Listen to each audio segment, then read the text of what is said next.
Bienvenue dans Ça déraille, le podcast qui parle d'un sport qui démarre en peloton et à la fin c'est un Français qui porte le maillot cyclamen et pourquoi pas bientôt le rose. Les deux gros sujets du jour, vous avez compris, on va parler de la bonne forme d'Arnaud Démare, vainqueur 2 fois déjà sur le Giro, mais aussi de Romain Bardet qui peut rêver à une victoire dans un grand tour.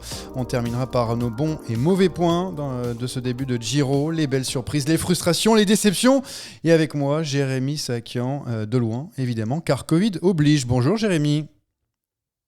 Au mieux ça pour pas vous contaminer.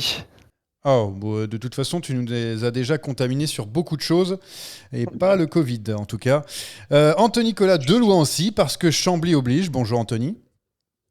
Bonjour Johan, bonjour à tous, à toutes et à tous. Voilà, et Gilou, parce que Thomas de Rent oblige, on est d'accord. Salut Gilou. Salut à tous, de Ghent. On dit de Ghent ou de Rent ? On dit de Ghent. Oh, quel débat, Ouais, cette prononciation. Ouais. Tout le monde dit de Rennes. Je ne débat pas, j'affirme. Bonjour à tous, ça on va peut dire ou quoi? les deux. Je suis super en forme. Oui, on peut dire les deux pour le coup. Ça va ou quoi? Je suis super en forme.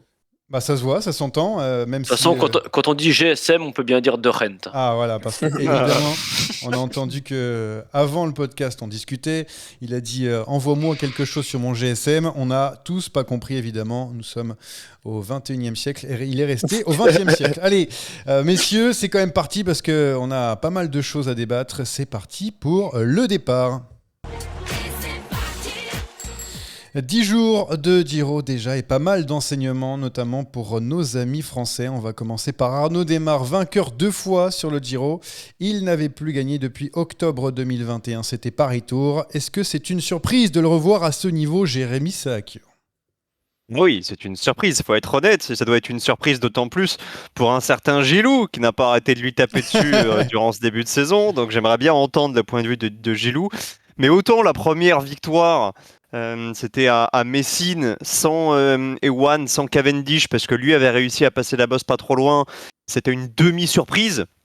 Autant la deuxième victoire, où là il va et Cavendish et Ewan à la pédale, ça c'est une surprise gigantesque et c'est une très bonne surprise. On est ravis de voir Démare de nouveau à ce niveau-là.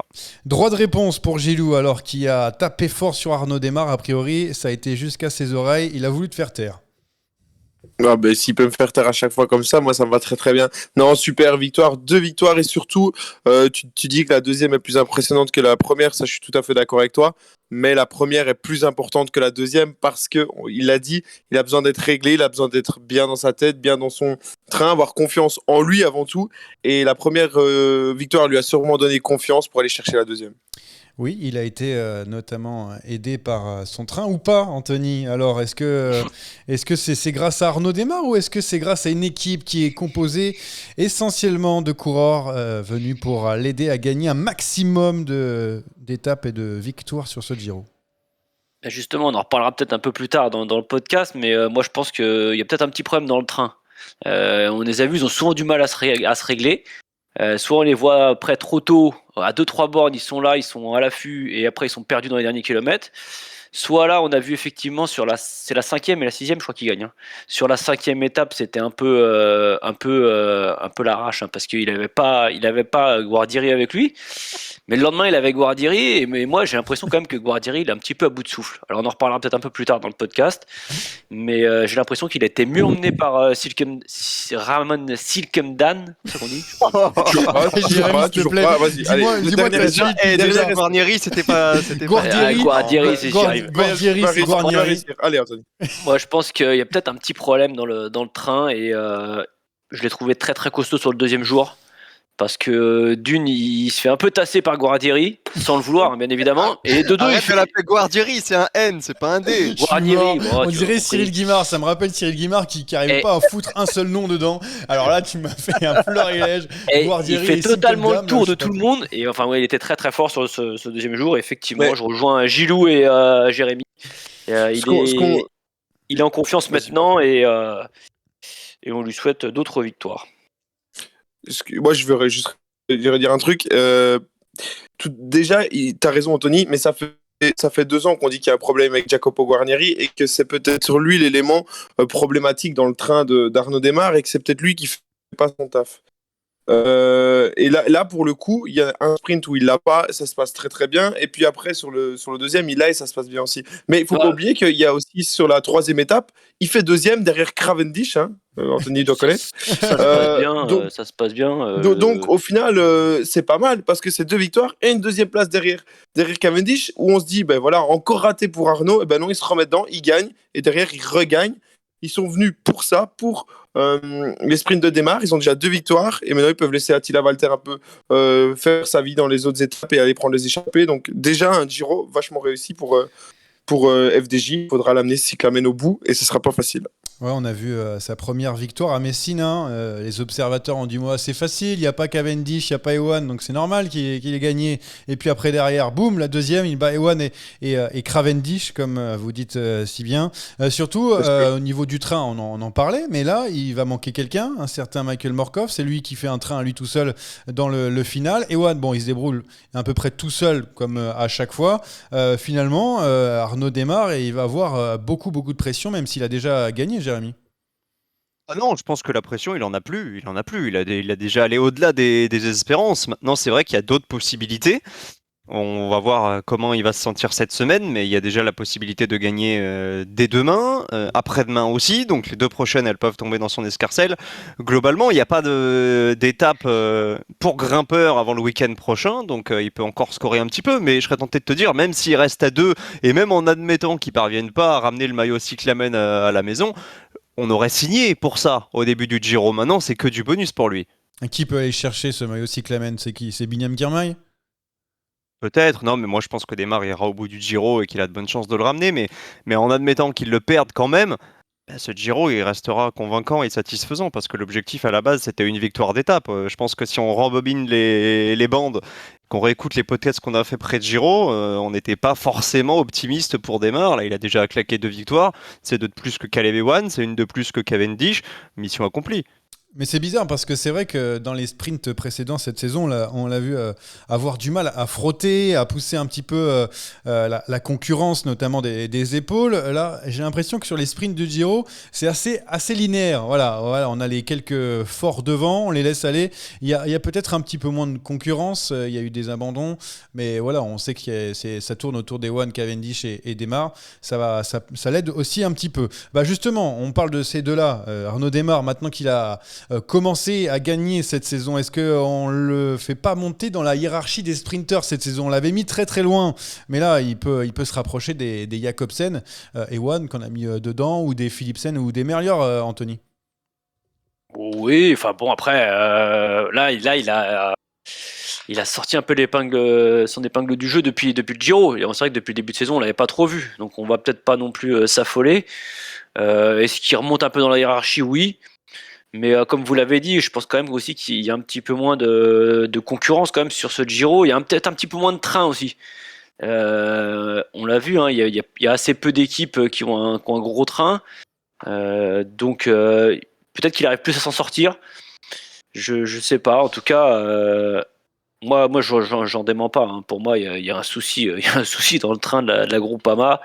Et quand Gilou dit que sur la 6e étape, ça s'est bien passé, regarde bien le final et tu verras clairement que Morkov, quand il commence à remonter, Guarnieri il s'écrase totalement et d'ailleurs Arnaud le voit bien et le double par la gauche et après il va faire tout le tour par la droite. Donc, non, mais ça s'est bien passé pour Desmar. Ouais, mais sur ce sprint là il est énorme, Desmar. Il est énorme, mais c'est pas son train ce jour-là qui le fait gagner pour moi, clairement. Bon Gilou, toi tu le mets devant Philipsen au moins? Bien évidemment, facilement, devant Philipsen, Merlier et Jacobsen. Non, après, c'est très bien ce qu'il fait. Dans la hiérarchie des sprinters, je pense que les 3 qui sont pas là sont encore devant parce qu'Ewan est tombé et on sent que c'est quand même pas le grand Ewan. Cavendish commence à être vieux, donc je pense que les 3 meilleurs sprinters, c'est ceux qui sont pas là. Après, derrière, il gagne 2 fois, donc c'est qu'il est le 4e. Bon Jérémy, tu aimes bien les classements comme moi, on aime bien mettre une hiérarchie assez établie. Tu le mets où toi, Arnaud Desmar? Moi, cette année, je serais tenté de te dire qu'il n'y a pas de hiérarchie chez les sprinters. On Ah, on essaye est à tout d'accord, prix hein. d'en faire depuis 2-3 mois, depuis le début de saison. On disait dans un premier temps, Jakobsen, Philipsen, intouchable. Ouais, sauf que Jakobsen, il a pris une énorme pilule sur une étape en Hongrie par Groenewegen. Philipsen, il a perdu contre Welsford au Tour de Turquie. En fait, tous les sprinters ont leurs moments forts et ont leurs moments un petit peu plus compliqués. Personne n'est parfaitement régulier au plus haut niveau. Alors à l'instant T, on est focus sur ce Giro, on est un peu obnubilé par cette course-là, donc on va être obligé de mettre Desmar au moins dans le top 5, mais tout peut être chamboulé dans 2 mois sur le Tour de France. Donc je serais tenté de te dire qu'en fait, à l'heure actuelle, il y a entre 5 et 10 très gros sprinters, plus 5 que 10, mais on va prendre une fourchette large, et qui se répartissent les victoires au fil des formes des uns et des autres. Ouais, c'est vrai qu'on Je l'a pense, vu depuis le début de la saison. Sophia Jacobsen qui a vraiment dominé, mais c'est vrai que c'est assez compliqué. Tu voulais dire quoi, Gilou? Moi, si on regarde les sprints depuis le début, il y en a un qui va très très vite et qui à chaque fois n'a pas eu beaucoup de chance. C'est Bini qui se fait à chaque fois enfermer, mais niveau vitesse, il est pas loin d'être vraiment l'un des plus rapides et je pense qu'il peut aller en gagner une même sur un sprint massif. Ouais, surtout qu'il y aura des étapes qui vont aussi lui convenir avec un petit peu de. Si je coupe, de n'hésitez pas à dénivelé. me le dire et que je me casse et que je vais essayer de régler le problème. Tout va bien, Gilou, tout va bien. On t'entend bien pour l'instant. Ouais, donc Bini qui a des possibilités dans ce Giro, qui aura encore d'autres possibilités dans les jours à venir. On continue sur Arnaud Desmar. Dernier truc, je rappelle un petit peu son palmarès à 30 ans, 86 victoires, 7 étapes du Giro, 2 sur le Tour, 3 fois champion de France, Milan-San Remo, la Vattenfall Six Classique et malheureusement pas Paris-Chauny. Bon, ça fait un petit point noir, mais ça, voilà, tant pis, ça reste quand même un beau palmarès. Paris Tour à la place quand même. Hein. Comment? Oui, Paris Tour quand même. Hein. Paris Tour, oui, c'est plus court a priori que Paris-Chauny. Donc, non, c'est pas. Moins prestigieux. Et moins prestigieux en plus. Alors, on le met où dans les meilleurs sprinteurs français de l'histoire? Je vais poser la question à Jérémy parce qu'Anthony, il en connaît 2. Et Gilou, je suppose qu'il est concentré sur la Belgique. Alors, je vais demander à Jérémy qui a un petit peu de culture française. Certes, mais si Anthony a lu le drive, et je ne doute pas que ce soit le cas parce qu'il l'a Faut pas le rempli, dire. il a vu quand même qu'il y avait quelques propositions et qu'il y avait quelques noms J'avais fait qui avaient exprès. accroché un beau palmarès. Moi, je considère quand même que numéro 1 des sprinteurs français, ça reste aujourd'hui Darriga, déjà par le fait qu'il est champion du monde. Ouais. Et puis il a quand même quelques étapes sur le tour en plus que Desmar. Hein. Oui, juste 22. C'est pas Voilà. non plus Donc exceptionnel. 28. 2 fois le maillot vert, une étape sur le Giro, aussi le Tour de Lombardie. Ah, voilà, c'était aussi une autre époque, évidemment, dans les années 50-60 pour André Darrigade. On a aussi noté André Leduc, qui a gagné 2 Tours de France, mais qui était très véloce aussi. Ça 25 s'appelle André pour être sprinter? Qu'est-ce que ça se passe? Bah André oui. Greipel, André Darrigade. Ah, ça doit être un truc inné, je sais pas comment ça se passe. Et là, il y en a un Jean-Pierre Danguillaume, avec cette victoire d'étape sur le Tour de France dans les années 70, voilà, qu'on a noté. Arnaud Desmar dans le top 5 sans problème. Évidemment, ça gratte pour le podium largement. Pour Romain Bardet, Arnaud Desmar. Je parle de Romain Bardet parce qu'on en parle justement. On va passer à la montagne avec la lutte pour maillot rose. Oui, on peut en parler. Romain Bardet dans la bagarre pour la victoire finale. On l'a vu dans le blocos, en tout cas après 10 jours de course. Est-ce qu'on peut y croire, Anthony? Tiens, on va commencer par Anthony. On peut y croire?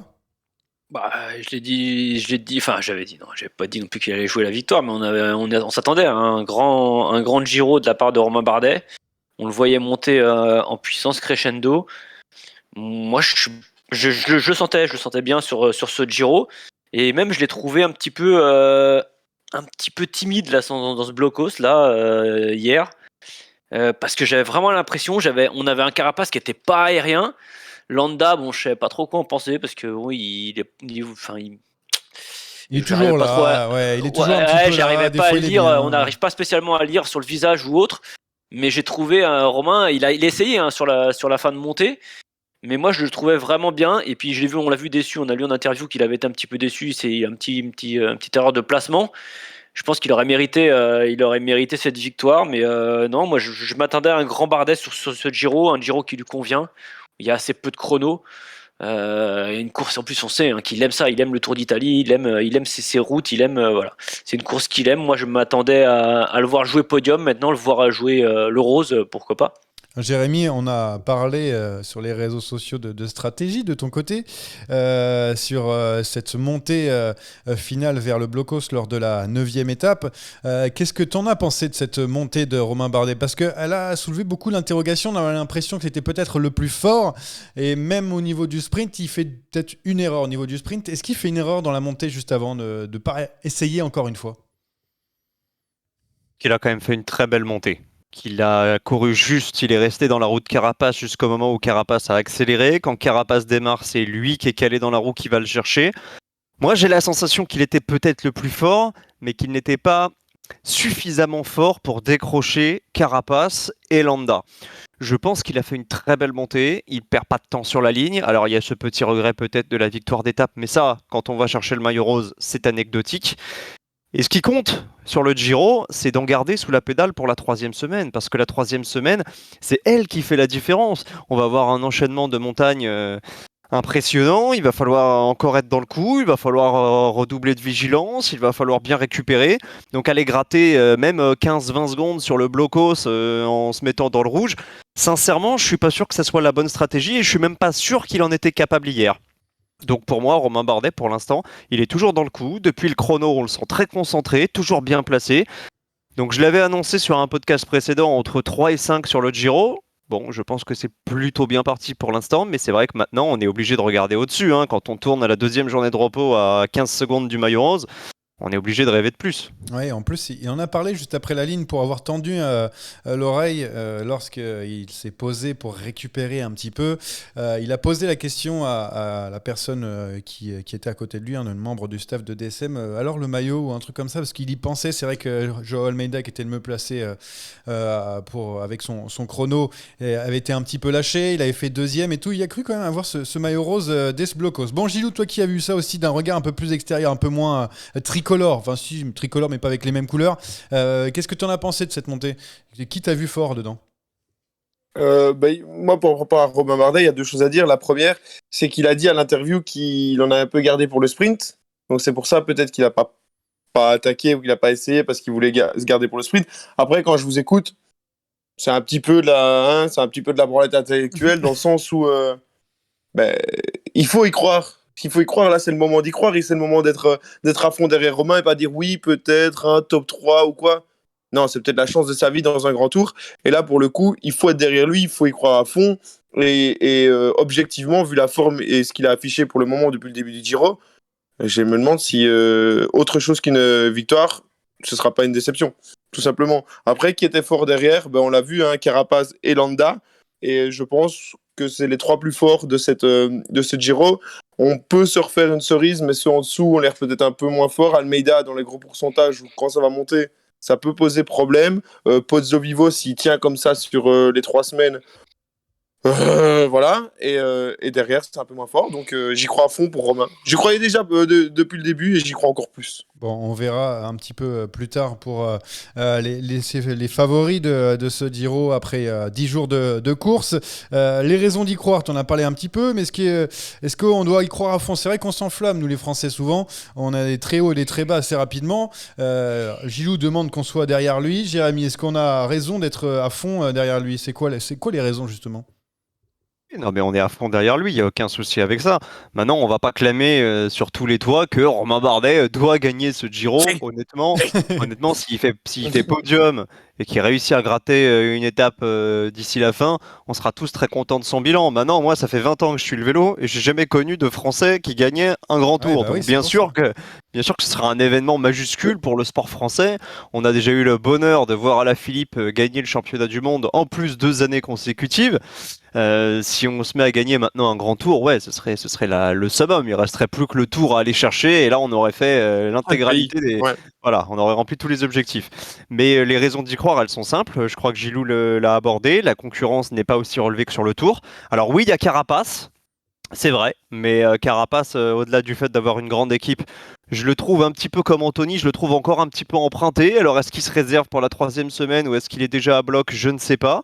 Il y a Mikel Landa, un peu le poissard de service, qui est tombé 2 fois hier et qui s'est relevé, mais on ne sait pas s'il va arriver sain et sauf sur la ligne. C'est peu 2 fois pour lui, hein. C'est peu. Ouais, c'est peu. Non, il y a peut-être un créneau à aller chercher. Maintenant, Romain Bardet, c'est comme tous les autres Français, c'est comme Pinot en 2019.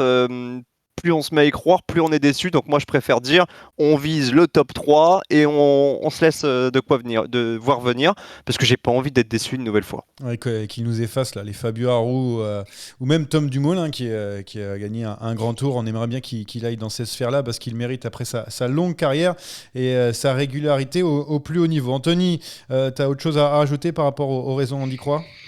Non, faut, comme l'ont dit Jérémy et Gilou, je pense Gilou s'enflamme un petit peu, mais c'est dans sa nature, ça. Donc, je pense qu'il Je suis faut pas. supporter. Ouais, non, mais ouais, on est d'accord, comme l'a dit Jérémy, on est tous derrière lui, mais on est qu'au bout de la première semaine. Ce qui est bien, c'est que, on l'a dit tout à l'heure, il a pas perdu de temps bêtement sur des étapes un petit peu bêtes où voilà, il n'y a pas eu de galère, il n'a pas eu de chute, pas eu d'ennui, tout est bien calé, on voit qu'il est concentré. Hier, on le voyait très concentré et très appliqué sur ce qu'il faisait.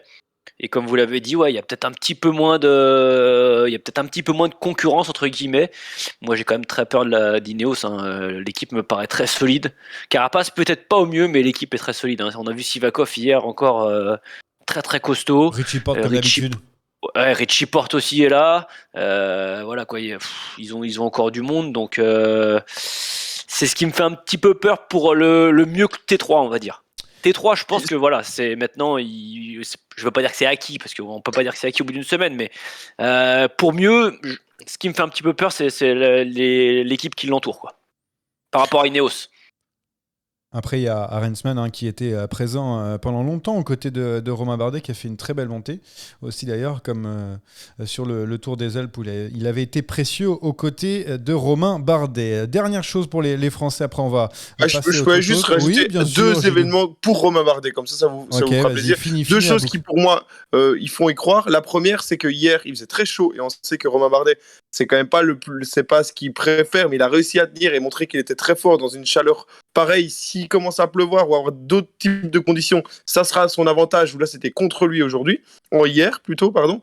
Et deuxième chose, c'est peut-être le meilleur descendeur de ceux qui vont jouer la gagne et il pourrait se servir de ça et ne pas gagner ce Giro en montée mais en descente. Ça, c'est déjà vu quelques fois et ça pourrait être aussi sa chance. Voilà, ça vole, je clôture. C'est ça? Tu pensais à lui, l'Italien qui a gagné dans le début des années 2000. Le Giro d'Italia. Dernière chose, donc du coup je voulais parler d'un dernier Français qui a été acteur sur ce Giro d'Italia, c'est Guillaume Martin, on ne l'oublie pas, 6e quand même du général à moins de 30 secondes de la tête. Bon, il a perdu du temps sur l'Etna, il en a repris pendant une échappée et puis il a été plutôt bon au niveau du blocos où il a tenu tête aux favoris pendant très longtemps. Est-ce que le top 5 est possible? Alors du coup il est pas très loin, Jérémy. Pour moi, non. Pour moi, non. En revanche, le top 10, c'est largement ouvert. Depuis mais on en a marre des de... top 10. Guillaume Martin, il fait que ça, des top 10. Ah ouais, top mais 10. le problème, c'est que top 5, pour espérer un top 5, il faudra refaire une échappée. Et là, je sais pas qui va le laisser sortir une nouvelle fois, parce qu'on la connaît, la tactique de Guillaume Martin. C'est on perd du temps, et puis on reprend tout sur une échappée fleuve. Mais autant c'est possible dans un top 10, parce que certaines équipes ne défendent pas les places de 7, de 8 ou de 9, autant quand on est 4e ou 5e, on n'a pas envie de se faire reprendre par un mec qui va aller reprendre 7-8 minutes de bonus dans une échappée. Donc moi, j'ai quand même du mal à y croire, à moins qu'il y ait d'autres abandons ou d'autres coureurs qui éclatent au vol complètement, comme Yates, Dumoulin ou Kelderman, auquel cas ce sera une course d'usure, une course d'élimination. Mais à la pédale, pour l'instant, Guillaume Martin, il n'est pas dans mes 5. Bon, pas dans tes 5, Anthony, dans tes 5, non? Oui? Non, je pense pas. Comme l'a dit Jérémy, à partir du moment où il va se rapprocher du top 5, on le laissera plus sortir comme là il a pu le faire, aller reprendre 3 minutes. En plus, moi j'avais très peur. D'ailleurs, il y avait Cédric Vasseur qui était consultant sur Eurosport et je crois que Jackie et Guillaume lui ont dit, est-ce que demain il va pas payer justement ses efforts dans le blocos? J'avais peur qu'en fin de compte il ait repris 3 minutes samedi pour en reperdre dimanche. Donc je pense par contre il a plutôt bien limité la cage. Je crois qu'il perd seulement 1 minute et quelques sur les leaders, ce qui est quand même pas mal. Mais bon, ça veut dire que tous les efforts qu'il a fait samedi finalement lui ont fait gagner 2 minutes. Alors oui, là il est remonté dans le classement, mais quand il va s'approcher un petit peu trop près, on le laissera plus sortir. Et donc ouais, je pense que la place entre 5 et 10, ça sera sa place sur ce général. Après, peut-être aussi, pourquoi pas, aller viser une victoire d'étape. Donc à voir. Ça, ça me paraît assez compliqué quand on voit les déclarations de Guillaume Martin avant, après course. Il a du mal à se sublimer dans les jours où il a la possibilité de gagner. Gilou, est-ce que tu mets un petit peu d'argent sur le top 5 de Guillaume Martin, s'il te plaît? Mais moins 1 euro, non? Non, j'ai parié sur son top 10 en début de Giro et je pense que c'était un bon bet si on parle de betting. Et comme Anthony, là pour le coup, je suis tout à fait d'accord avec toi, Anthony. Je le voyais prendre tarif hier et vraiment avoir fait tout ça l'avant-veille un peu pour rien. Il a limité la casse, bravo à lui. J'en ai marre, je dis que du bien des Français, vous pouvez pas faire un peu des trucs nazes? Non, bah pour l'instant, on est plutôt pas mal. Chacun son tour. T'as quand même pas Et mal Hugo brillé pendant les Hofstetter qui va classiques. gagner le Trobro-Léon devant Arnaud Dely. Oh là là, c'est bon, m'invitez Ouais. plus. D'accord, on va en parler. Léon, justement. On va passer dans la rubrique on attaque pas. On reviendra à vous, ne vous inquiétez pas. En Italie tout à l'heure, mais avant ça, on attaque pas. Attaque de Pierre Rolland encore une fois. Personne ne réagit. On va commencer par le Trobro-Léon, commenté par moi-même d'ailleurs sur Eurosport, merci la petite bise, avec la victoire de Hugo Hofstetter, 19 top 10, on n'est toujours pas d'accord avec Jérémy qui en compte 18, pour moi j'en compte toujours 19, et on va demander aux auditeurs de recompter, moi j'en compte toujours 19, alors j'ai recompté hier, j'ai recompté tout à l'heure, et on doit avoir une course qui n'existe pas, sûrement Paris-Chauny, et du coup, mérité. Oh là là, Paris-Chauny, les pauvres, tout le temps. Mérité ou pas, c'est la victoire, Jérémy? Plus que mérité, mais alors pour répondre à Gilou, il n'a pas gagné devant Arnaud Dely, il a gagné devant Luca Mozzato. Ouais, ça, Oui, mais bon, Arnaud Dely fait 4, voilà. Voilà, non, mais il faut remettre l'église au milieu du village. Et chapeau à Monsieur Hofstetter, qui a quand même tourné autour pendant 5 mois, il n'y arrivait pas, et là il gagne peut-être l'une des plus belles, donc super récompense pour lui. En plus il arrive au sprint avec Mozzato, donc c'était pas gagné, et avec une pression énorme, parce qu'ils étaient à 3 Arkea contre un seul VNB, et il fallait avoir les épaules solides. Ouais, même Connor Swift, c'était pas gagné. Ouais, Connor Swift. Il y avait aussi Florian Vermeersch qui est tombé. Qui est tombé alors qu'il était dans le bon groupe aussi. Donc voilà, pour les Belges, c'est pas pour cette année le Trobro-Léon. On attendra encore quelques années. Anthony, sur ce Trobron, je voulais t'entendre. Je vois ce que tu as écrit. Vas-y. Non, on serait content pour Hofstetter parce qu'il tourne autour depuis longtemps, comme l'a dit Jérémy. Donc au bout d'un moment, il faut lever les bras. On sait qu'un coureur, on court pour gagner des courses, pas pour faire des top 10 toute notre vie. Après, je ne veux pas plus parler du Trobro-Léon parce que je n'ai pas vu le replay. Donc, et vu les conditions climatiques, j'ai envie de me le faire. Donc, je vais me trouver un petit moment. Je vais me poser. En plus, j'ai envie d'écouter quand même Monsieur Johan Tritz au commentaire. Donc, je vais me poser. Je vais regarder ça. J'ai vu qu'il tombait des trompes d'eau. J'ai vu des photos, c'était un mini Paris-Roubaix 2021, donc je pourrais vous en dire plus peut-être dans un autre podcast si on en reparle, mais on est en tout cas très content pour Hofstetter. On reviendra dans un mois. Qu'est-ce que tu penses des championnats du monde à Louvain, Anthony? Tu les as vus, c'est bon? Le mec est jamais au bon moment, quoi. Hier, je regardais le Giro. Ah. Pendant une petite partie de pétanque. Voilà, c'est ça, parce que la double fenêtre, ça existe, mais évidemment qu'il y avait autre chose, ça ne m'étonnait pas. On continue, on va aller très vite sur qui pouvait arrêter Demi Vollering, 3 victoires d'étape sur 3 sur le Tour du Pays Basque féminin, et bien sûr le général, si vous avez bien calculé. Elle avait un tout petit peu déçu cette saison, parce qu'il lui manquait un gros succès cette année, mais là, elle est en train de reprendre le flambeau que lui avait tendu Anna van der Breggen chez SD Works. Cette fois-ci, elle est lancée, Jérémy, parce que tu es le seul à regarder le cyclisme féminin ici. C'est ça qui me fait rire, c'est que j'ai vu que sur le drive, Anthony avait marqué d'accord avec. On est d'accord avec Jérémy. Donc tu sais quoi, je vais pas donner mes arguments, je vais laisser Anthony parler puisqu'il est d'accord avec moi. Anthony, alors. Non, clairement, elle est injouable. Décevante sur les classiques. Il a pas regardé, il fait pas semblant. Hein. Il lit ce que j'ai mis sur le drive. Non, je n'ai pas suivi et je ne veux pas me prononcer sur une course que je n'ai pas suivie. Je laisse Jérémy, qui est grand spécialiste du cyclisme féminin, vous donner sa réponse. Non, moi je l'ai trouvé, c'est vrai, un petit peu en dedans sur les classiques, mais c'est une saison qui est organisée avec d'abord les classiques en début de saison jusqu'au mois d'avril, et puis derrière tout un tas de courses par étapes, avec en point d'orgue évidemment au mois de juillet le Giro plus le Tour. Et je me pose la question quand même de sa préparation à demi-volering. Je me demande si cette année, elle ne s'est pas tout simplement consacrée davantage aux courses par étapes avec l'ambition d'aller briller sur le Tour de France. En tout cas, elle était injouable sur ce It's Tulia, ce Basque Country Tour. Donc chapeau à elle et ça laisse augurer d'une bonne suite de la saison, alors qu'elle était jusqu'ici, c'est vrai, en retrait. Ah, bravo, hein, on a eu toutes les langues Est-ce d'un seul que- coup là, c'est incroyable. Gilou, Ouais, la prononciation, Waouh. Sartec, comme on dit. Tu voulais dire quelque chose, Gilou? Je t'entendais en fond d'oreille.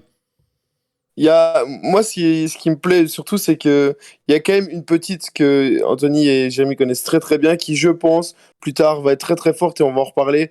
C'est la bonne cyclocrossman Sherin Van Androoy.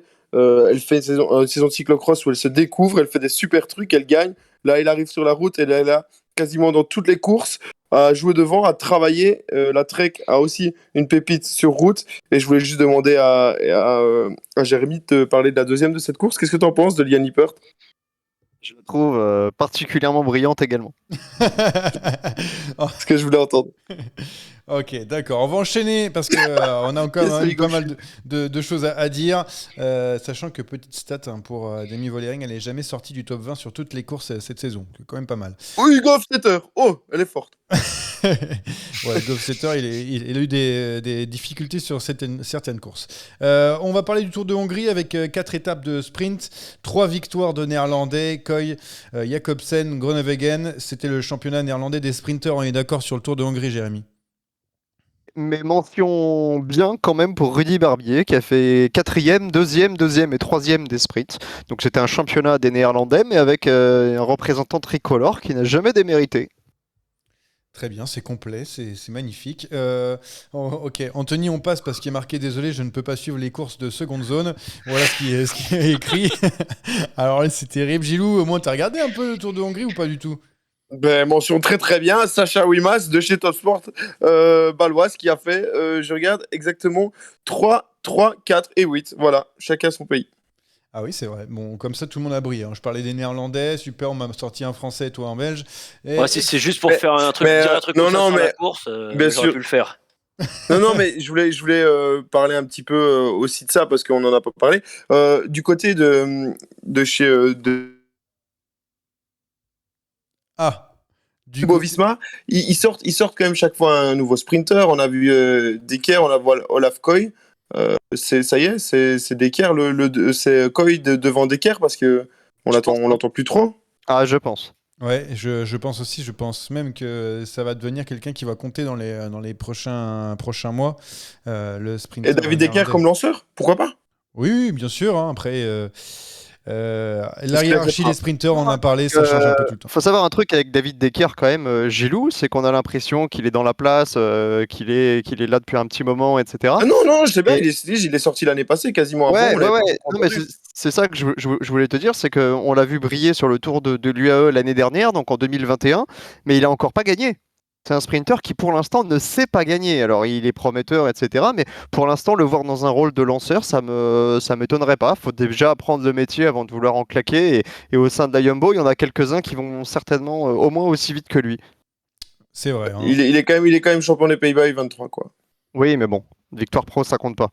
Oui, c'est vrai. C'est tout à fait vrai. Et il fait des cyclocross, Anthony. Qu'est-ce que tu penses du cyclocross? Non, mais tu vas pas nous faire. Attends, tu vas pas le relancer, Anthony, parce que sinon ça a duré une heure. J'en ai une, pour Danilo Ando qui a avoué s'être dopé pendant sa carrière. Ça, il l'a dit il y a quelques années. Il a vu sa peine de suspension réduite de 8 à 5 ans et demi pour bonne coopération. Il pourra faire son retour donc en 2024 sur le vélo. Je rappelle qu'il a 48 ans aujourd'hui. Est-ce qu'on a hâte de le revoir, Jérémy? Ah oui, on a hâte de voir des courses avec Danilo Ando, David Rebellin et Oscar Sevilla. Ah oui. Et j'ajouterais que Danilo Ando, comme son nom ne l'indique pas, est allemand. Voilà, pour votre culture. Merci beaucoup, Jérémy, pour la culture de tous. Bon, je passe très vite sur celui-là parce que sinon on va passer des heures. Danilo Ando, ancien sprinter qui, a priori, a un poil triché. Julien Alaphilippe, ça c'est plus intéressant, peut reprendre l'entraînement léger depuis quelques jours. Est-ce que c'est bon pour le Tour, Anthony? C'est bon? Il sera au départ du Tour. Ok. Oh, Gilou? Je ne saurais pas me prononcer. J'ai peur de dire des conneries. Bon, non, mais attends, Anthony, il en dit tous les épisodes. Tu peux y aller. Et on me rappelle à chaque fois. Gilou, si tu veux pas être remplaçant, t'es obligé de te. T'es obligé de Non, te non, mouiller. Obligé de te mouiller. je pense qu'il sera autour. Et c'est quand même trop important pour Quickstep qu'il y soit et pour lui. Donc, ouais, je pense qu'il y sera. T'as peur qu'on coupe encore une fois au montage des trucs et après derrière on te les rebalance. Non, on te l'a fait une fois, j'ai pas tout le temps le j'assume temps. toutes les conneries que je dis que je pense. Mais là, si je pense qu'il est autour, je ne vais pas changer mon fusil d'épaule pour vous faire plaisir. Très bien. Bon, Jérémy, alors, il y sera ou il y sera pas? J'aurais dit plutôt qu'il y serait pas, mais comme Anthony Nicolas est très pote avec Julien, il doit avoir des petites infos en coulisses, donc je vais me ranger derrière son avis. Ah oui, pote, vous allez faire des sorties en Andorre ensemble de temps en temps, Anthony? Non, l'Andorre c'est trop loin, puis il y a trop de côtes. Mais non. Fainéant. Maintenant, je roule que sur le plat et doucement. Et avec des enfants à martyriser. Ça, c'est Voilà. plus important. Bon, allez, on repart en Italie pour le sprint final. Oh le coup de tête de Marco. Oh le deuxième coup de tête de Rencho. Oh que ça c'est pas bien. Bon, on va terminer cette partie débrief du premier tiers du Tour d'Italie avec les bons et les mauvais points. 3 points par personne. On va commencer par les miens. Je vais commencer par l'Etna, l'étape de l'Etna. C'était la 4e étape, c'est ça, avec une étape complètement boycottée par les favoris, par une seule attaque. C'était ennuyant au possible. J'ai trouvé ça nul et franchement, ça m'a vraiment déçu. Deuxième point, Valverde, Pozzo, Nibali, ils ont tous 62 ans. Les papis qui ont bien grimpé sur le blocos, pour moi, ils ont toujours la cote en Italie. Et puis un truc sur Juan Pedro Lopez, le maillot rose de ce Giro que j'aime beaucoup. Je trouve très offensif, notamment à suivre les coups de Lennart Kamna, notamment dans les premiers jours de ce Giro quand il avait le rose. Mais la Trek en a trop fait. Du coup, Ciccone, au revoir. Et Bauke Mollema, seulement deuxième d'une étape derrière Cohen-Bouman. Pour les 3 points, Jérémy, vas-y. Alors avant les 3 points, déjà, il faut préciser qu'Anthony n'a jamais eu autant de points avant une rubrique, donc chapeau à lui. C'est vrai. Deuxième chose, Juan P. Lopez, pour compléter ce que tu dis, c'est un pur produit de la fondation Alberto Contador. Voilà, il fallait que tu parles et on de voit Contador. de qui ça tient. Hein. Voilà, super. Attends, ça dépend de quel côté? Du côté des ressources physiques ou des ressources chimiques? Non, des ressources physiques, du mental, parce qu'on l'a vu lâcher dans le blocos et il a quand même réussi à conserver le maillot rose. Donc bravo, bien joué de sa part. Mes 3 points, c'est Van Der Poel qui, malgré sa victoire d'étape, retombe un petit peu dans ses travers, à courir n'importe comment, comme un cadet. C'est le côté un petit peu incorrigible du garçon qui pense à une chose, c'est se faire plaisir sur le vélo, mais ça lui coûte des victoires. Ouais. Mon deuxième point, c'est merci à Drone Hopper pour animer ce Giro, parce qu'ils sont devant tous les jours. Parfois, ils attaquent à 3 en milieu d'étape, on comprend pas trop, mais je trouve C'est ça vrai que plutôt c'est marrant. Et le dernier point, ça concerne Jay Hindley, qui a été ici beaucoup critiqué. On a beaucoup rabaissé le Giro 2020 et on se rend compte aujourd'hui finalement que c'était peut-être pas qu'un accident. Très bien, Anthony, tes 3 points. Après, on passera sur pas tous les points, mais les points principaux qui est intéressant de parler. Alors, vas-y, les 3 points. Mes 3 points. Le premier, c'est je suis revenu un petit peu sur le train de la FDJ avec pour Alors, il est en moi. boucle. Ouais, je suis en boucle, mais vous savez quand je suis en boucle comme ça, généralement, je suis en boucle il y a fut un temps sur un coureur fraîchement arrivé en France et je me suis pas trompé pour pas le citer. Non, je pense qu'il y a clairement un problème. Il y a un problème dans le train et la 6e étape me fait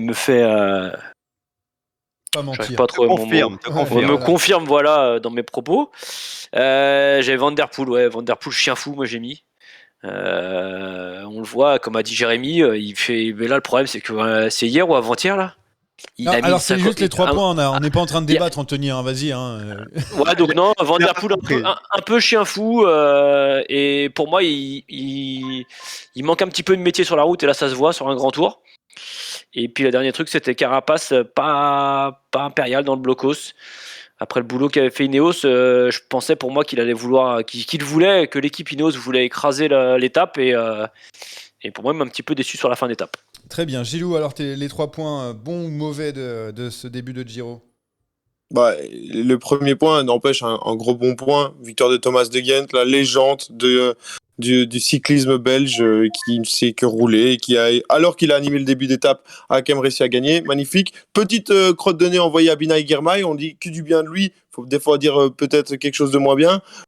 Il a quand même un petit peu roulé pour que Mathieu ne gagne pas. Il a joué petit bras, Pini. Et le dernier mauvais point, on attendait quand même beaucoup mieux de Giulio Ciccone, les gars. Ouais, j'avais eu la Trek Segafredo et tout, moi dans mes 3 points. On est Ciccone d'accord. Ouais, Giulio Ciccone hein, qui a complètement cramé lors de l'étape du blocos. Allez, on va commencer par Mathieu Van Der Poel, voilà, qui a été souvent cité par vous, qui a donc gagné la première étape comme c'était prévu, presque, hein, avec ce maillot rose pendant 3 jours. Et puis derrière, il a tenté plusieurs fois, il a pris enfin une échappée. Derrière, il s'est fait avoir par peut-être les coureurs les moins forts quasiment de l'échappée, même si Thomas de Ghent, de Rent, on n'est toujours pas sûr, il y a toujours débat, a été très fort. Qu'est-ce qu'on en pense de Mathieu Van Der Poel sur ce début de Giro, Jérémy? Je pense exactement ce qu'en a dit Anthony Collat, c'est-à-dire qu'il manque de métier sur route et qu'il n'a pas envie, je pense, de rentrer dans des cases. En fait, il a envie de courir pour se faire plaisir. Donc, si ça l'amuse de mettre une énorme cacahuète à 45 bornes de l'arrivée, eh ben il la met, il sort tout le monde de la roue. Après, plus personne veut courir avec lui et ça contre. Et c'est là que l'échappée victorieuse de Thomas de Ghent part. Donc malheureusement pour lui, il n'a pas réussi à faire la différence en éliminant tous les coureurs qu'il aurait aimé éliminer. C'est une façon de courir qui me surprend quelques semaines après ses déclarations visant à faire croire à tout le monde qu'il allait rentrer dans le rang, qu'il avait compris comment gagner. Sur la première étape, il n'avait pas tellement le choix, hein. C'était 200 bornes de plat et une montée de 5 bornes. Donc là, il suffisait d'être placé dans le dernier mur et de sprinter pour gagner, ce qu'il a fait. Mais sur des étapes un petit peu plus tactiques, il est dépourvu de coéquipier parce qu'il faut dire quand même qu'Alpecin sur ce Giro c'est cata. Et ben là c'est plus compliqué pour lui de jouer la gagne. Et petite mention également pour ce qu'a dit Gilou, c'est tout à fait vrai, hein, Binyam Girmay qu'on a couvert d'éloges après Gand-Wevelgem, qui a fait un super début de saison. Moi, il m'a déçu parce qu'il a fait, non seulement il a fait petit bras, mais il a couru à contre-temps. Il n'a pas voulu passer le dernier relais pour rentrer sur Thomas de Ghent. On est tous contents d'avoir vu Thomas de Ghent gagner, mais alors en termes de dramaturgie, voir Van Der Poel et Girmay revenir à 200 mètres de l'arrivée, ça aurait été phénoménal. Ouais, c'est vrai. Moi, j'ai cru un très long moment, justement. Je voulais rebondir sur cette étape qui a été plutôt extraordinaire dans son scénario.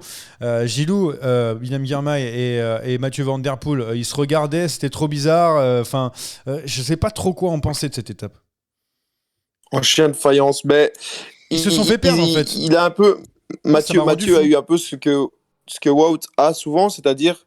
Il a tellement, la pancarte est tellement grande qu'il fait peur dans un groupe et que personne ne roule avec lui. Quand il est là, on ne roule pas. Et dès qu'il n'est pas là, tout le monde est à bloc pour le faire exploser. C'était un peu seul contre tous, il a perdu. Ouais, mais alors, déjà, à un moment, il attaque tout seul à je sais pas combien de kilomètres de l'arrivée. On comprend pas pourquoi. Derrière, au moment où il doit faire le forcing, il attaque dans la montée, donc c'est là où il est le plus fort. Il s'arrête un peu, il laisse partir un petit groupe et tout. C'est ça qui me surprend un petit peu. On a l'impression qu'il est en train d'essayer de dire bon, vas-y, ça me saoule en fait. On changera pas la mentalité, enfin la physionomie du gars. Il est comme ça, Mathieu Van Der Poel. On sait qu'il est comme ça. Et même si c'est beau et grandir, le nombre de sportifs ou de footeux qui dit j'ai appris sur le terrain, je ne ferai plus ce genre de choses, j'arrêterai de râler, et qui peut être un câble de match après. C'est comme ça, c'est beau de le dire, mais quand t'es dans ton effort, t'as quand même ton aspect intrinsèque qui ressort, et du coup il a recommencé à faire ça. Après, petite question, est-ce que il n'a pas perdu cette étape la veille, en essayant absolument la veille de prendre l'échappée, en cramant énormément d'énergie? Résultat, il lui manquait peut-être un petit peu pour faire le jump. C'est peut-être la veille qu'il a perdu cette étape. Bon, Anthony, est-ce qu'il va en gagner une encore? Est-ce qu'il va en gagner encore une sur ce 105e déjà demain, ça sent un petit peu Mathieu Van Der Poel quand même, hein. Anthony? Ouais, en gagne une, peut-être qu'il en gagnera une, parce qu'il va finir par y arriver, hein, vu comment il marche.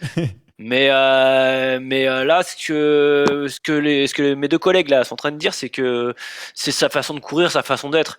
Sauf qu'il faut pas oublier que Mathieu Van Der Poel, il a quand même fait moins de cyclocross cette année, qu'il fait pas de VTT cette année, pour performer sur la route. Et là ce qu'il il y a une histoire de dos aussi, hein. Il y a une histoire de dos qu'il a pas fait les cyclos. Non, mais là effectivement, oui, il y avait le dos qui gênait. Là, effectivement, il a gagné une étape déjà sur le Giro, donc c'est déjà énorme. Mais moi, il me déçoit un petit peu parce que honnêtement, comme tu l'as dit, Johan aussi, il court l'étape d'avant-hier, mais il courait n'importe comment. On comprend rien. À un moment, il a mis une sacoche dans un talus. Ouais. Mais j'ai cru que l'arrivée était en haut, moi. On le voit, il déboule derrière les autres, il s'écarte à droite, il met une sacoche comme jamais, il dépense je ne sais combien de watts en trop. Ouais, il sait pas s'économiser un petit peu. Et peut-être que ces watts-là, il lui manquent sur la fin d'étape. Mais je sais pas, ouais, comme tu dis, on a l'impression que des fois, il en a rien à faire et il a décidé qu'il allait taper dans le talus, alors il tape. Mais après, effectivement, ça revient sur lui. Et puis c'est Mathieu Van Der Poel. Donc effectivement, les gars vont pas tous relayer avec lui. Mais s'il est un petit peu plus malin, peut-être que déjà, il aurait plus scoré depuis ce début de Giro. Ouais, se faire un petit peu oublier comme arrive à faire certains coureurs qui gagnaient souvent. Alors, on passe sur Mathieu Van Der Poel, c'est bon, on a fait pas mal. On va parler des favoris parce que moi je parlais des papis. Jérémy parle de Jay Hindley, Anto de Richard Carapace. Finalement, alors on n'a pas fait les comptes pour la victoire finale, mais Jérémy, tu l'avais noté tout à l'heure. Ils sont combien pour encore gagner ce Giro d'Italia ? Tu en comptes combien ? Pour moi, les 6 qui étaient en haut du blockhouse, plus je te rajouterais Bourman qui me semble pas mal. Et comme tous joueront en 3e semaine, ça laisse à tout le monde le temps de récupérer et de monter en puissance. Et pourquoi Jay Hindley alors que tu avais noté ? Tu le sens bien ou est-ce que c'est juste un pari que tu veux prendre ? Non, mais Jay Hindley, il a déjà fait 2 du Giro, il connaît la course, il a l'air d'être en bonne condition. Il a été lâché, faut pas oublier qu'il était lâché quand même dans l'ascension du blockhouse avec Almeida et Pozzo Vivo, et il est revenu, il est venu chercher la victoire d'étape, et il est ce soir qu'à 20 secondes de Juan P. Lopez, ça veut dire à 8 secondes d'Almeida, donc il est dans le match, on peut pas l'enlever. Et Gilou, ça te surprend de revoir Jay Hindley à ce niveau-là, parce que moi je trouve ça fou, c'est qu'il a eu vraiment une traversée du désert depuis le Giro 2020, et là on le revoit arriver tout en haut, presque on a cru que c'était une surprise, finalement c'est pas forcément une surprise son année 2020. Non, il a beaucoup de up and down et c'est très très marqué quand il est bas et c'est très marqué quand il est haut. Après, peut-être qu'il y a eu aussi cet après Giro où la déception a été telle de pas le gagner et de faire 2, plus que d'être content de faire 2, que ça l'a mis dans le fond. Et là, il est en train de remonter, de rattraper un vrai niveau. Et puis, il faut quand même encore le dire, on le dit, c'est très lissé sur les niveaux. Mais bien évidemment, je pense que si on a les grands leaders et que le niveau est un petit peu moins haut quand même sur ce Giro et ça permet un super combat. Et moi, ça me pose aucun problème et j'adore ça tant qu'il y a du suspense. Pour la victoire, je mettrai pas les 6 en haut parce que je pense que j'enlèverai quand même Pozzo Vivo. faut pas déconner non plus. Mais ils sont encore 5 à les gagner, même si j'en vois 3 gagner. Bardet, Carapaz et Almeida, parce que Landa il tombera bien un moment. Ouais, Carapace, tu en fais toujours le grand favori. Oh. Carapace, pourquoi Ouais. garde la parole? Gilou, juste une question, quand tu dis il manque les grands leaders, il manque Roglic et Pogacar, non? Mais sinon... Ouais, mais c'est les grands leaders. D'accord, non, mais on est d'accord, non, c'est juste...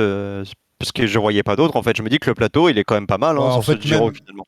Dans une peut-être moindre mesure à Damiette, mais en fait ils sont tellement forts les grosse deux. moindre mesure. Les deux, et même j'ai même pas envie de dire les deux, il est On est tellement d'accord, fort ouais, c'est ça. que en fait quand il est pas là, on va toujours dire mais en fait c'est le moins fort. Mais allez, quand je vois qu'il est coté à moins d'1,50 pour le tour, je comprends même, enfin c'est ouf. Tu faisais donc de Carapace ton favori. Pourquoi ça reste encore ton favori, Gilou? Garde encore la parole avant qu'on passe à autre chose. Mais moi c'est Bardet mon favori, je le dis depuis le début. C'est Carapace, alors. c'est Anthony. Ah oui, pardon, c'est Anthony, excusez-moi, j'ai mal lu sur... Anthony, pardon, prends la parole alors. Pourquoi il reste mon favori? Parce que tout simplement, il fait partie de l'équipe qui sur le papier est plus fort, une équipe qui sait manœuvrer sur les grands tours, et on le sait maintenant de plus en plus sur ces grands tours. Il faut avoir un leader très costaud, mais il faut aussi parfois avoir des équipiers aussi forts que le leader. Et pour moi, j'en vois 2 voire 3 dans l'équipe qui sont très très forts. Et je pense que ça fera la différence sur la 3e semaine, quand tu auras des mecs qui seront capables de l'emmener et de faire péter tout le monde à la pédale. Voilà, on dit effectivement, Bardet a aussi des équipiers, mais pour moi sur le papier l'équipe la plus forte c'est Ineos. Et en 3e semaine, quand faudra faire péter le bazar, comme dirait l'ami Steve Chanel, les Ineos seront là. Donc pour moi, je reste sur un Carapace qui cache un petit peu son jeu peut-être dans le blockhouse, même s'il m'a un petit peu déçu. Mais je pense que ça sera le favori. Et pour moi, Pourquoi il vous a je le vois déçu? gagner. Je comprends Parce pas que que tu moi, m'as dit. non, mais il m'a déçu, si tu veux. Souvent, pour habitude, l'Ineos à la Sky à l'époque, quand ils arrivaient sur la première étape de montagne, rappelle-toi un peu des années, Oui, mais bon. Oui. ils travaillaient et ils pliaient à l'étape, ils prenaient du temps et après ils se mettaient dans la gestion sur le reste du tour. Ça fait ça quasiment Donc tout le temps. quand le grand leader plie pas la course, il déçoit. Non, je comprends pas qu'on dise Carapaz a l'air un petit peu moins fort. Il est au niveau des autres, c'est tout. Mais de là à dire On il est un peu attendait moins qu'il- fort, il on a attendait, montré aucun signe de faiblesse. Oui, Carapaz. mais on attendait qu'il parte là et montrer à toute la concurrence que c'était le trompe-pas. Voilà, c'est ça, moi ce que j'attendais. C'est bon. Quand je dis il m'a déçu, c'est bien évidemment, je pèse mes mots, il m'a pas déçu. Mais pour moi, quand j'avais vu le travail fait d'Ineos, je me suis dit, ils vont arriver dans le truc et à 3-4 bornes, il va se dresser, il va taper et il va aller prendre du temps, comme ils le font à chaque fois, et se mettre après dans la gestion sur la fin du tour, les 2 dernières semaines. Donc c'est après peut-être, après tant mieux que Romain arrive à le suivre et que Landa aussi. Tant mieux pour le spectacle et tant mieux pour nous. Mais c'est un petit peu ce qui m'a entre guillemets déçu. Bon, on va passer sur Carapace. On va parler parler rapidement des papiers. Alejandro Valverde est toujours là, 11e du général. On a eu Vincenzo Nibali qui a perdu un petit peu de temps chez lui sur l'Etna, qui est revenu aussi un petit peu dans la bataille pour pourquoi pas le top 10. Mais on a surtout Domenico Pozzovivo, Jérémy. Alors là, franchement, quand j'ai vu le maillot Intermarché anti-Aubert dans le groupe des favoris, je me suis dit, mais c'est qui ce type? J'ai loupé quelque chose ou pas? Et non, Pozzo, il est encore là, Pozzo. Là, il est encore là et c'était pas gagné au début de la saison. Rappelez-vous, il bataillait pour avoir un contrat. Et comme souvent, Intermarché a donné sa chance au produit et je pense qu'aujourd'hui, il regrette pas parce que voir Pozzovivo sur un Giro, sur une course qu'il connaît par cœur, c'est peut-être l'assurance d'un bon classement général à la fin des 3 semaines. Pourquoi pas une petite victoire d'étape? Non, c'est un bon pari qui a été tenté et pour l'instant couronné de succès. Et je suis comme toi, je suis le premier surpris de voir Pozzovivo réussir à suivre les meilleurs parce qu'autant tu parles de Nibali et Valverde, on sent que le poids de l'âge commence à peser sur les jambes, autant Pozzovivo, 39 ans, pour l'instant ça cale pas trop. Ah oui, et toutes ses dents. Et toutes ses dents et tout son talent encore pour lui. Les déceptions, on va y passer rapidement. Tom Dumoulin, on l'a vu dès la première ascension, grosse déception. Simon Yates qui est tombé, il a dit quasiment adieu même au Giro puisqu'il a dit qu'il pourrait peut-être abandonner. Wilco Kelderman, terminé aussi pour lui, comme Simon Yates. Giulio Ciccone a déjà pris 10 minutes aussi. Ivan Sosa qui pouvait être le favori pour la Movistar, enfin le leader pour la Movistar. Voilà, ciao aussi, bonsoir. Hugh Cartier a perdu quand même pas mal de temps. Tu voulais revenir rapidement, ça va être la dernière chose sur le Giro, sur Ciccone. Pourquoi il t'a plus déçu qu'un autre des favoris là, qui est déjà très bas, Gilou? Parce que déjà il est à 10 minutes quand même et c'était peut-être quand même un des noms les plus forts. On va dire qu'il y a une explication. Dumoulin, il y a en soi une explication. Ciccone, je la vois pas l'explication. S'il s'était préparé pour ce Giro et qu'il s'était préparé pour un vrai classement général chez lui en Italie, là pour le coup c'est vraiment un coup de massue qui lui tombe sur la tête. Ouais, Ciccone, mais Gilou, Ciccone, tu sais que 8 participations en Grand Tour, tu sais combien il a de top 10? 0. Ouais, je comprends pas moi cette obsession de Ciccone à vouloir le mettre à chaque fois parmi les favoris. Non mais c'est parce que c'est un Italien, c'est eux qui peut-être qu'il est propulsé par les Italiens comme un favori parce qu'ils pensent qu'à lui. D'accord, pourquoi? Ah mais ça je ne sais pas, mais quand on t'en parle et qu'on t'en fait l'éloge, et c'est sûrement les Italiens et qu'il est bien coté par les books et que les journaux, c'est aussi les journaux peut-être qui te le construisent. Mais moi j'étais déçu de Ciccone parce que je m'attendais quand même à plus, même si tu dis qu'il n'a pas beaucoup de top 10, il a quand même pu montrer des choses en montagne, il a montré que c'était un bon grimpeur. Là sur la première vraie étape, parce que l'Etna c'était pas une étape, il prend 10 minutes. On est d'accord, mais Ciccone, il a jamais gagné une étape à la pédale avec les Cadors. Quand il gagne ses victoires d'étape sur le Giro, à chaque fois, c'est en échappée. Il va chercher le maillot bleu en 2019. Il a porté le maillot jaune sur le Tour de France, mais c'était sur l'échappée de la planche des belles filles et il a même pas réussi à aller chercher l'étape. Pour moi, Ciccone, c'est pas un vrai leader, c'est un coureur prometteur, mais je suis absolument pas surpris moi de l'avoir explosé comme ça. En plus, 2021, il fait deuxième derrière Bernal sur une étape devant Vlasov, devant Dan Martin, devant Caruso, devant Remco. Et derrière, il a explosé. Il est capable. Oui, non, mais je te dis, je suis d'accord avec toi, mais il en est capable. Après, peut-être que moi, je devais pas en faire un leader de grand tour, mais la Trek en faisait un leader, lui peut-être se faisait un leader, toute l'Italie en faisait un leader, et à la première étape, il prend 10 minutes. Donc là, on parle de déception, je suis déçu de lui, tu vois. Okay. Non, je comprends, mais c'est pas le premier qui me vient à l'esprit quand on pense déception. Ok, bon bah on n'en parlera pas non plus des heures sur de Giulio Ciccone, surtout qu'il a perdu sur le Tour de France en 2019 son étape parce qu'il y avait Dylan Tuns, et je vous rappelle l'équipe de Dylan Tuns à l'époque, pas besoin de vous faire un dessin, il avait le droit de perdre. Le meilleur coureur de ce printemps, tu parles, Dylan Tuns, c'est ça? Oui, voilà, tout à fait, il était à Bahreïn-Mérida. Allez, très rapidement, on va faire le quiz parce qu'il y a quelqu'un qui doit partir dans pas très longtemps, on sait. Alors on passe au C'est quiz. toi Et là, maintenant que tu m'as glissé un chèque de 50 € dans la poche, Et si je peux aussi avoir la réponse du quiz, tant qu'à faire. Par contre, pose le portable, s'il te plaît. Jérôme. C'est de plus en plus alambiqué. Vous me dites quand il commence le quiz. ah oui, c'est pour Rémi. C'est car le coupable n'est pas Anthony. Non. J'admets avoir commis un crime lors du quiz précédent. Ouais, le melon du type, c'est incroyable. Ce quiz est une dictature orchestrée par moi-même. Oh, Anthony, mets ta Oui. vidéo. Comment? Mets ta vidéo maintenant, parce que c'est l'heure, parce qu'on a appris des choses encore une fois. Les actes de tricherie, pas Anthony, mais est-ce qu'on en doutait? Le problème, c'est que tu triches et en plus tu perds. Donc c'est ça le problème.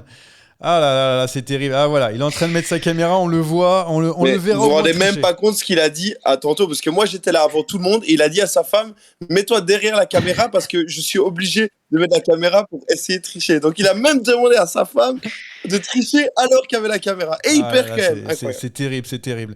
On n'en a pas parlé avant, Jérémy, mais t'as quand même un quiz pour nous? Bien sûr, Ah. toujours un quiz. Hein. Oui. Alors, c'est un quiz qu'on rejouera encore sur Twitter, parce que comme on est tous à distance pour pas qu'il y ait de personnes qui soient Oh là désavantagées là, par c'est leur terrible. réseau, et sachez que Anthony Nicolas a déjà envoyé une première réponse, il m'a envoyé Wout van Aert sur Twitter. C'est terrible, ça, c'est terrible. Voilà, mais effectivement, j'ai eu des aveux d'Anthony Nicolas qui admet avoir régulièrement triché au quiz. Alors, Aucune preuve de ses aveux. Non, mais je C'est vrai, préfère c'est quand même vrai, le c'est dire. Je préfère qu'il y ait de la transparence. Donc maintenant, j'ai mes artistes en visu, en webcam. Donc tout va bien. J'ai 10 questions pour vous aujourd'hui.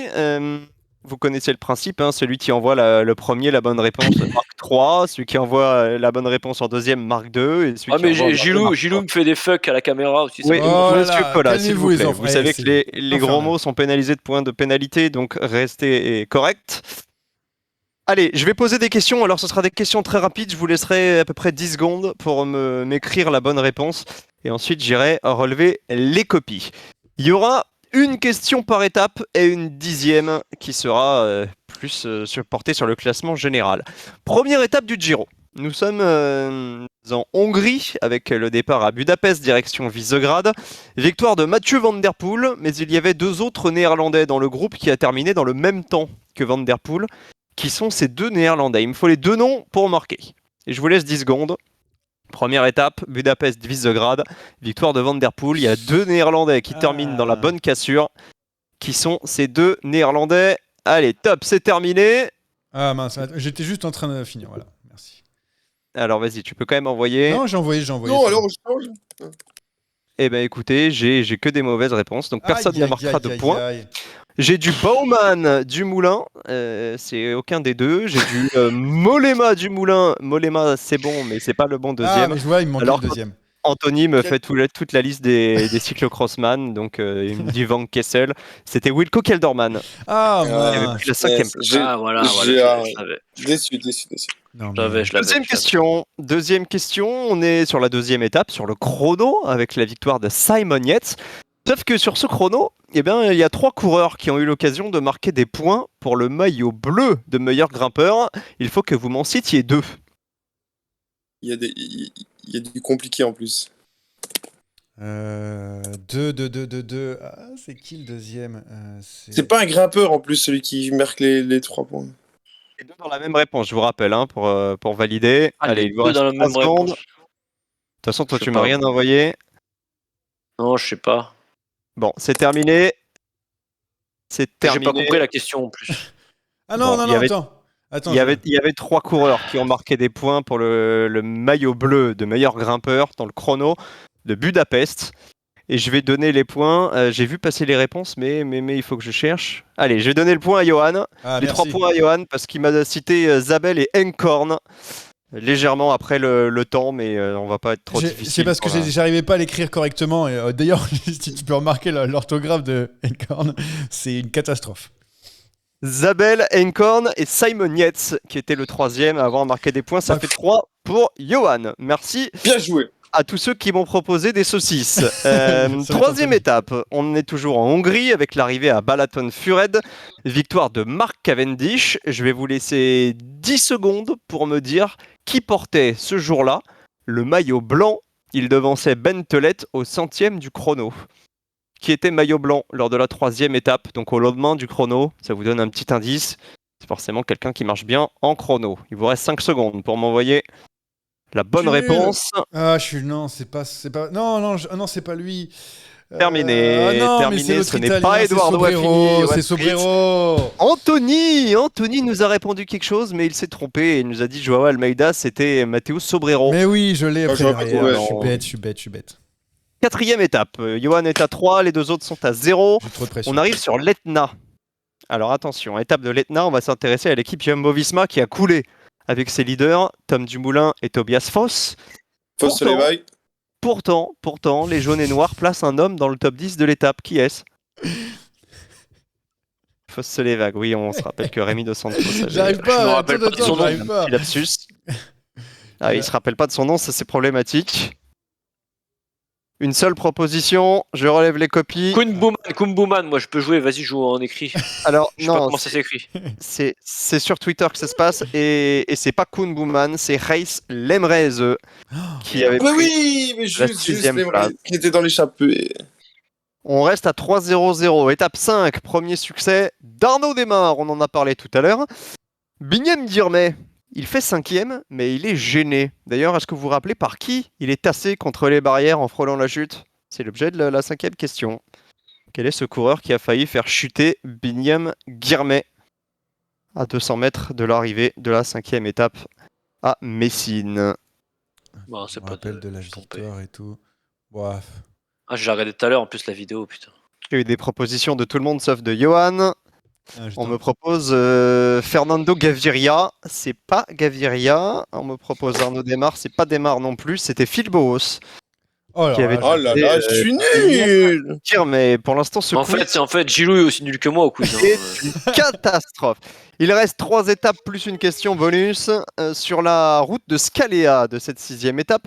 Nouvelle victoire d'Arnaud Desmar, mais quel coureur a ouvert la route en tentant une échappée solitaire une bonne partie de la journée? Il Ah, était merde. tout seul devant. C'est qui? Ah, ok. 6e étape, arrivé à Scalea.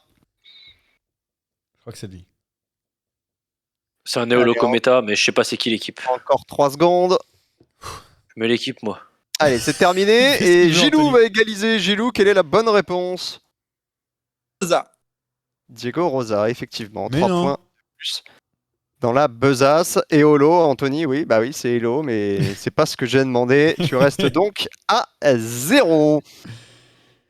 Étape marquée par une superbe punchline de Jackie Durand. On a l'attaque d'un Néolo. Ah oui, Bah, c'était bien sûr, Diego on a- Rosa. ouais, on a- Ah, le plus drôle depuis le début, c'est il casse les codes. Ça, ils m'ont vraiment tué avec ça. Il casse les codes de Mathieu Van Der Poel et ils m'ont tué. J'en pouvais plus. Allez, 7e étape, vous avez encore de quoi vous refaire, de quoi vous départager. Journée de moyenne montagne entre Diamante et Potenza, remportée cette fois-ci par Koen Bouman. Comment s'appelait ce jour-là? Alors là, on va s'intéresser au parcours. Comment s'appelait ce jour-là? La première difficulté répertoriée. Non, mais C'est c'est un col sérieux, de là. 2e catégorie, 9 km à 4,5%. La première difficulté de la 7e étape, qui a attribué des points au maillot bleu. Col de 2e catégorie, première difficulté du jour. Alors, je sais pas ce que nous dit Gilou. Il vous reste 3 secondes. Bon. Là, je l'ai celui-là.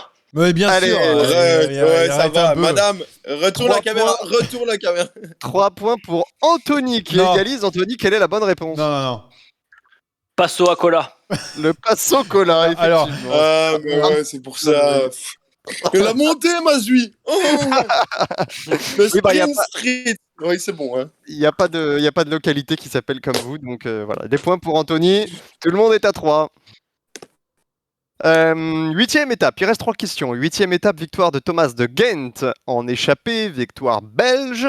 Mais quel sprinter d'une équipe française règle le peloton ce jour-là? Un petit peu plus de 3 minutes 30. me Oh, semble-t-il. je l'avais. Un sprinter d'une équipe française qui règle le gros des favoris. Ouais, c'est bon, je l'ai. Oh, ouais, c'est Oh, bon. j'ai pas. T'as compris. Mal écrit, mais t'as compris. Ça, c'est mon portable qui a fait la Il reste correction. 3 secondes. Allez, c'est terminé. J'ai du Démarre pour Gilou, j'ai du Consoni pour Johan Tritz et pour Anthony Collin. Ouais, c'est ça. C'est Simone Consoni. Alors, qui d'Anthony ou de Johan Tritz Bah, le m'a temps qu'il donné la bonne triche. réponse en premier? Eh bien, c'est Johan. Bah, évidemment, parce que moi je l'ai d'instinct, mais lui, il est sur les réseaux. Le temps de chercher un petit peu, ça met du temps. Comment tu peux savoir qu'il a répondu avant moi, ça? Eh bien, parce que c'est pour ça que Y a je vous pas- demande d'écrire sur Twitter, parce que le Il n'y premier a pas la message seconde sur s'affiche en bas. Twitter. Ah, mais Si, Il si. n'y a pas il y a la les- seconde. Il y a les secondes et le premier message s'affiche en bas. De toute façon, je suis sur Twitter, donc j'ai vu. Et j'ai cru que c'était un français, j'étais perdu. Allez, 6 pour Johan, 5 pour Anthony, 3 pour Gilou. Il reste 2 questions. Étape 9, nouvelle arrivée au sommet, cette fois-ci sur le Blockhouse. Nouvelle faillite des Jumbo-Visma, qui est le mieux classé de l'équipe néerlandaise au sommet du Blockhouse. 10 secondes. Anthony, je te surveille, hein. Pas de coup d'œil. Non, non, c'est ça. Anthony, pas de coup d'œil sur ta gauche, ça. s'il te plaît. C'est ça. Des fois, il y a Madame Cola, ouais, le sourire coupable. Elle J'ai se bien promène compris. nue autour de moi. Allez, j'ai Déconcentré. des bonnes réponses. Il y a du Bowman, c'est pas bon, mais il y a du Ah. Omen, qui effectivement a pris la 18e place. Ah ouais. Anthony va marquer 3 points dans cette opération pour prendre la tête du quiz avec 8, alors que Gilou est à 6. Il reste une question. Et tout Il est- triche et il prend la tête. Incroyable. Ah non, je Non, triche pas, je peux pas tricher, vous me voyez. Ouais, attention quand même, hein, parce que à mon avis, Madame Cola n'est pas bien loin. Donc on surveille. Voilà, elle est derrière là. Bah oui, il triche. Attends, Mais non, je triche pas, elle est dans le frigo. elle est dans le frigo. Ouais. C'est ça, elle est dans le Enfin, frigo. elle Allez, se sert dans le frigo. dernière question, s'il vous plaît. Dernière question. Alors, je vous rappelle qu'on procède toujours de la même façon. Les points ne sont pas doublés, mais en cas d'égalité, la dernière question prévaut. À l'issue des 9 premiers jours de course, 2 Français sont dans le top 6 du classement général. Romain Bardet et Guillaume Martin. Mais quel est le 3e meilleur Français du Giro? 5 secondes. Il en a parlé hier, Guillaume. Bien Deux. sûr, on en a parlé hier. Un. Terminé. Johan, tu n'as pas joué. Alors, tu viens de jouer. Tu viens de jouer en mettant Rémi Rocha, c'est pas la bonne réponse. Anthony a été le premier J'espère. à répondre avec Mika Chirel, mais c'est Ah, une mais mauvaise oui. réponse Ah. parce que celui qui va marquer et celui qui va remporter ce quiz, c'est Gilou. Gilou, donne-nous la bonne réponse. Pavel Sivakov. Pavel Mais non, Sivakov, mais tout bien simplement, sûr, non, mais messieurs. attends, Victoire de évidemment. Gilou sur une question sur les Français. Bravo. Mais il est bravo, pas français, Gilles. Pavel Sivakov. Il est revenu là, on dirait Arnaud Desmar qui jette son vélo face à Caleb Ewan. C'est Du incroyable. démarre Ewan. 9-8-6 score final. Bravo Gilou qui marque de nouveaux points. Faut que je le note tout de suite. Tu me reviens dessus. On Quand est il sera 6 partout. champion du monde, il sera content de dire qu'il est français, Pavel Sivakov. Ouais, bah de toute façon, nous on va Il marque qu'un seul s'accaparer point, sa hein. Il victoire. marque qu'un seul point parce qu'il n'y a pas Rémi aujourd'hui. Tout à fait. Donc ça fait 6-6. Nous sommes Voilà. à égalité, Gilou. Voilà, tu es revenu. Anthony suis- aussi égalité avec Jérémy qui a fait un quiz. Jérémy, 1 point. Ah non, Anthony il a 3 points. Pardon, c'est Rémy qui est aussi qui est nul cette C'est année. Rémi. Allez, on Ouais, passe. mais non, on sait qu'il a triché, donc on vire les points d'Anthony, c'est normal. Non, Il a non. tout- Non, pas encore. On laisse non, quelques Ah, points. aujourd'hui, j'ai pas triché, j'ai fait gagner. Ouais, on a quand même beaucoup de doutes. Allez, très Il y a vite des doutes, il y a des les doutes paris permanents. parce qu'on est très en retard. Ah, c'est même pas vrai. Bon, les paris, c'est pas vraiment des paris, même si, tiens, on avait dit le maillot rose jusqu'à la fin à la fin de ce Giro. Est-ce que ça change d'avis? J'avais mis Landa, je vais le garder parce que pour la déconne. Anthony Carapace, tu l'as dit, c'est ton grand favori. Gilou, tu J'ai mets mis Bardet. Yates, moi, je crois. Je crois que j'avais mis. Ah, j'avais pas. Ah oui, non, j'étais pas. Non, moi, je suis parti sur Bardet. Mais avant la course, j'avais pris Bardet ou Landa, donc je sais pas. je Oui, suis t'as pas qu'à bon. prendre tout le peloton aussi. On Euh, sait pas Et qui il a mis suffit quoi, d'aller là. voir les podcasts. Il suffit d'aller voir les Jérémy podcasts. Mais je mets Bardet. Allez, je joue Bardet. On sait pas qui a mis quoi. Non, mais t'inquiète pas, moi je sais. Bardet Ah. pour Gilou. Jérémy, tu mettrais quoi? Parce que t'étais pas là, je crois, la dernière fois. Je veux bien jouer Bardet. Ok, très bien, je le note. Allez, viens dans mon équipe. Ouais, ok. je viens dans ton équipe. On fera le reste en dehors du podcast parce qu'on avait donné aussi Cyclamen, jeune grimpeur, même si c'est un peu changé, c'est pour pas tricher, au moins celui-là au niveau du rose ça va. Donc le match des coureurs, on a repris, étape de montagne, il n'y en a qu'une seule grande cette semaine, c'est dimanche à Cogne. On prononce comme ça, Jérémy? Ou Cogne? Non, cogné. Ah, très bien, super. On va prendre les 3 derniers du classement général après la première journée de repos. Mark Cavendish, Peter Serry et Van Leberg qui sont Enfin, tous, 3 quick step. ouais, tous à Quick Step. Qui terminera devant? Alors, pas dans le même temps, attention, c'est dans le classement. Gilou, Pour l'étape de dimanche? à l'étape de dimanche, oui, tout à fait. Ah, mais moi, je suis pas persuadé qu'ils y soient. Hein. Ah ouais, mais bon, on sait jamais, hein, c'est pas grave, si c'est DNF, D'accord. si c'est DNF, t'es dernier. Jour en dernier et je dirai pourquoi après. Ok, très bien. Bon, alors, Jérémy, tu mets qui? Ah bah moi je mets. Redis-moi les deux. Il y a Seri, Cavendish et. Et Van Lerberg, mais est-ce que vraiment ça compte? Bah oui, ça compte parce que Cavendish, je pense qu'il sera plus là, donc je l'enlève. Je vais mettre Peter Seri. Très bien, alors série pour Jérémy. Anthony, tu mets qui? En fait, on fait des pronostics des nuls, là, c'est ça. C'est On ça, c'est cherche match les des derniers de la coureurs. course. Bah, on sait pas. C'est pas bête, c'est pas bête. C'est un peu inédit, ce truc-là. Bah, moi, je mettrais Cavendish.